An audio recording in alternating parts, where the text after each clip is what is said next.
Supreme court की जानिब से जारी फैसले में कहा गया है कि सुप्रीम जुडिशल काउंसिल की जानिब से शौकत अजीज सिद्दीकी की बरतरफी को गैर कानूनी करार दिया जाता है, जबकि 11 अक्टूबर 2018 को वजीर आजम की सिफारिश पर सदर ने उनकी बरतरफी का नोटिफिकेशन जारी किया, उसे भी कालादम करार दिया जाता है।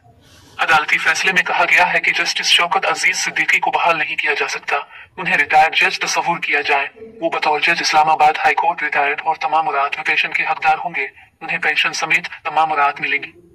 शौकत अजीज सिद्दीकी की बरतरफी का मामला ख्याल रहे इस्लामाबाद हाई कोर्ट के जज शौकत अजीज सिद्दीकी को 11 अक्टूबर 2018 को खुफिया इदारों के खिलाफ तकरीर करने पर ओहदे से हटा दिया गया था। इस्लामाबाद हाई कोर्ट के इस वक्त के सीनियर जज जस्टिस शौकत अजीज सिद्दीकी ने 21 जुलाई 2018 को रावलपिंडी बार में खिताब के दौरान हसास इदारों पर अदालती काम में मुदाखलत का इल्जाम आयद किया था।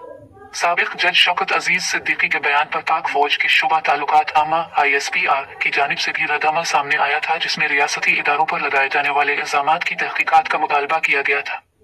शौकत अजीज सिद्दीकी ने ओहदे से हटाने के सुप्रीम जुडिशल काउंसिल के फैसले के खिलाफ सुप्रीम कोर्ट में अपील भी दायर की थी।